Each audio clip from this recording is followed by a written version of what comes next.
Oke, bismillah. Assalamualaikum warahmatullahi wabarakatuh.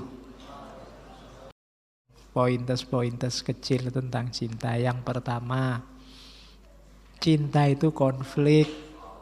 Pasti ya.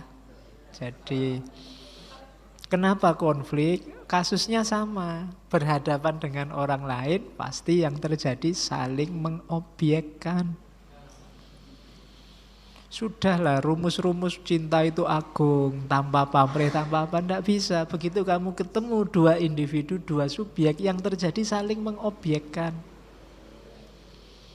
Menjadikan dia subjekmu dan dia objekmu, dan dia menjadikanmu objek bagi dirinya.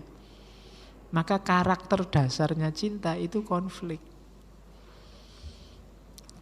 Kita saling ingin membelenggu kemerdekaannya. Ciri pertama, jadi cinta itu konflik. Ciri yang kedua, cinta itu paradok. Jadi cinta itu paradok itu seolah-olah cinta itu memberikan kebebasan.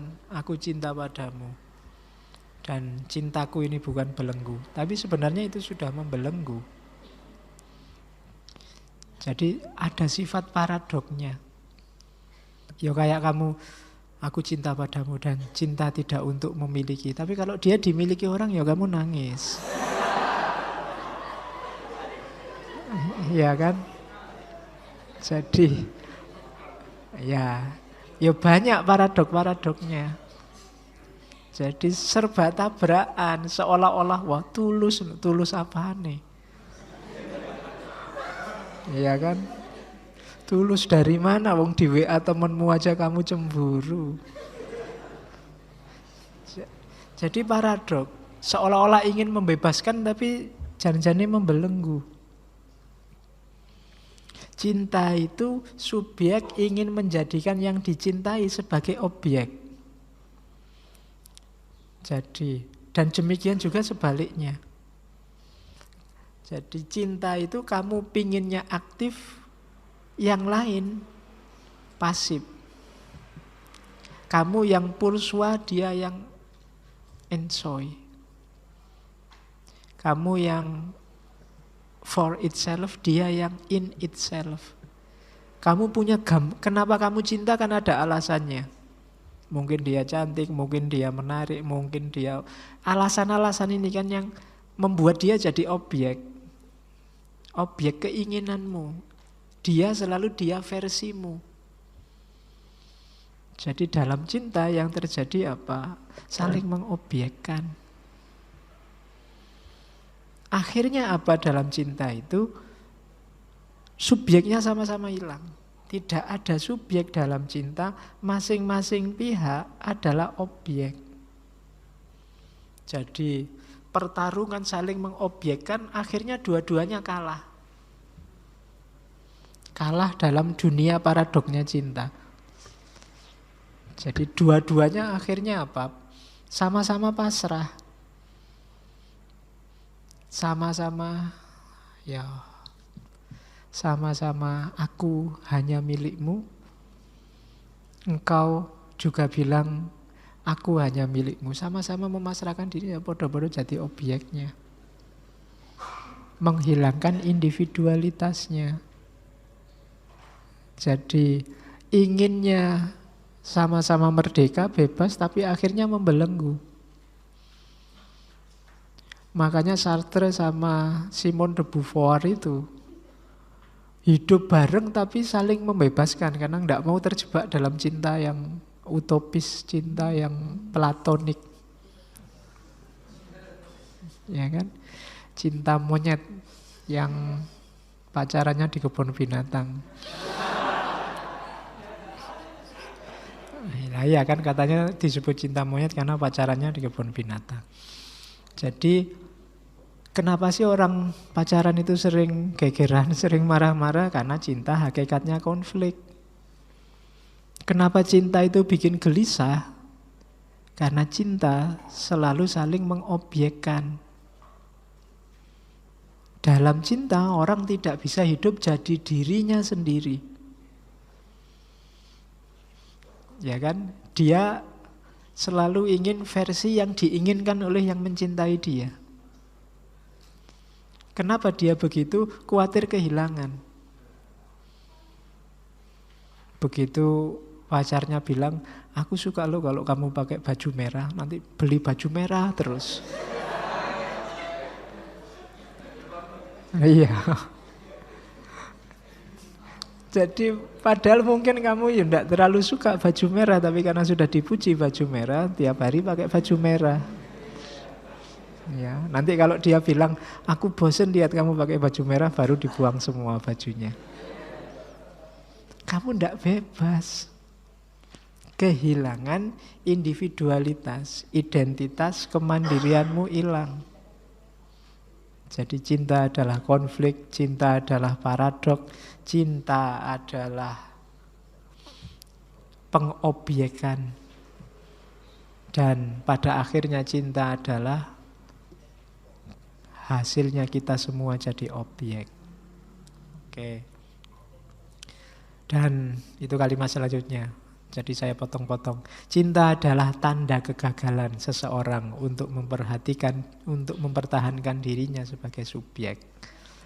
Oh, itu enak. Kamu yang jomblo kalau ditanya, kenapa kok belum punya pacar? Pakai Sartre. Ya. Iya, enggak apa-apa. Karena ingin mempertahankan saya sebagai subjek. Enggak mau diobjekkan oleh orang lain. Saya tidak ingin gagal dalam mempertahankan subjekku. Wah, itu jadi tidak apa-apa. Justru yang sudah punya pacar itu kamu sekarang jadi objek. Jadi cinta adalah tanda kegagalan. Kalimatnya negatif ya. Cinta adalah konflik, cinta adalah paradok, cinta adalah tanda kegagalan. Tidak ada yang positif. Kenapa? Karena cinta dipandang membelenggu. Pada perkembangannya, cinta akan mentransformasikan dirinya sebagai entitas yang penuh dengan motif memiliki. Cinta selalu gandengannya harapan. Dan harapan puncaknya kan memiliki. Meskipun kamu bilang enggak, cinta tidak untuk memiliki. Tapi kalau bisa ya memiliki. Kalau tidak memiliki nanti kamu nyanyi lagu India. Ya kan? Jadi harus memiliki. Pada akhirnya begitu. Jadi setelah cinta ada harapan. Dan untuk mewujudkan harapan itu, dua-duanya akhirnya merelakan dirinya jadi objek. Selanjutnya cinta juga ternyata pengekangan kebebasan. Itu jelas sudah, tidak perlu diuraikan lagi. Cinta membuat kita terpenjara. Wong orang lain itu neraka, kok sekarang orang lain dijadikan teman bersama. Berarti jatuh cinta itu sama dengan masuk neraka. Iya. Itu kalau versinya Sartre kan begitu kamu. Oke, jadi cinta adalah pengekangan kebebasan. Seseorang akan berharap dirinya untuk terus dicintai, dan begitu pula pasangannya punya harapan serupa. Orang yang saling mencintai pada hakikatnya terpenjara. Hanya saja dia tidak merasa. Oke. Dan kalau bahasanya Sartre, akhirnya cinta itu nausi. Nausi itu bikin mual. Iya. Bikin muntah. Kenapa? Karena orang yang mencintai hakikatnya ingin memiliki dunia orang yang dicintai. Terjebak dalam dunia orang lain dan berada bagi orang lain, tidak bagi dirinya sendiri. Lanjutannya bad fit tadi. Kita eksis tapi tidak versi kita, tapi versinya orang lain. Dan terus begitu. Ini kalau bahasanya Sartre, akhirnya cinta itu nausi, memuakkan. Ada novel sudah diterjemahkan, novelnya Sartre yang judulnya Nausi. Jadi Nausi ini versi novel dari Being and Nothingness. Jadi ada roman apa novel. Orang yang melihat dunia sekeliling ini serba memuakkan. Kenapa? Orang tidak bisa bebas jadi dirinya sendiri. Terlalu banyak pagar, terlalu banyak aturan, terlalu banyak basa-basi, terlalu banyak sopan santun. Nausi. Jadi orang tidak punya identitas sebagai dirinya sendiri. Di mana-mana bad faith. Termasuk yang menyebabkan nausi adalah fenomena yang namanya cinta. Jadi ternyata bagi Sartre cinta itu bikin mual, bikin memuakkan. Kenapa orang tidak bisa jadi dirinya seutuhnya? Gara-gara cinta. Nah ini versinya Sartre. Bahkan puncaknya cinta yang namanya hasrat seksual itu juga sangat memuakkan. Kenapa? Karena mereduksi orang lain hanya di level tubuh dan dagingnya. Yang katanya cinta-cinta mendalam itu ya puncaknya di situ pada akhirnya. Dan di puncak itu manusia direduksi hanya di level daging dan tubuhnya. Dan itu ternyata kalau dalam hasrat seksual kan kita melihat orang lain kan level daging dan tubuhnya. Dan itu ternyata tidak cuma untuk orang lain, kita sendiri juga turun level ke level daging dan tubuh. Jadi begitu masuk ke level seksual kita sama-sama turun kasta. Kita masuk ke ranah tubuh dan daging. Dan orang ada di level itu. Dua-duanya terus lupa kodratnya untuk saling mengobjekkan tadi. Ya, ini lebih parah. Hasrat untuk menaklukkan pun hilang. Orang kehilangan subjektivitasnya, kehilangan individualitasnya, kehilangan kebebasannya. Sejak awal sudah hilang, nanti kalau nyampe titik ini, tidak cuma kehilangan diri, tapi turun kasta, turun level. Manusia hanya dilihat di level tubuh dan daging. Ya meskipun enak. Ya kan Sartre sama de Beauvoir juga gaya hidupnya kan begitu. Jadi manusia turun level. Jadi ternyata cinta itu ya kontradiksi, ya paradok, ya memuakkan, ya jadi serba ndak enak. Jadi kalau ingin nyari konsepnya cinta yang jelek-jelek bisa dari sini. Ternyata ndak semua konsep tentang cinta itu luar biasa, agung, baik. Ada juga yang mengkonsepkan tidak bagus, jelek. Oke, ada quotes dari Sartre. In love, one and one are one.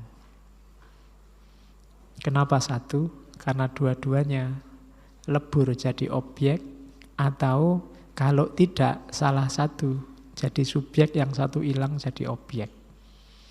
Jadi dalam cinta 1 tambah 1 sama dengan 1. Tidak ada kita berdua. Yang ada siapa yang dominan, yang mampu mengobjekkan yang lain. Atau kalau tidak, dua-duanya jadi objek. Dua-duanya kehilangan dirinya. Maka in love, one and one are one. Kurang lebihnya mohon maaf. Wallahul muwaffiq. Wallahu a'lam bissawab. Wassalamualaikum warahmatullahi wabarakatuh.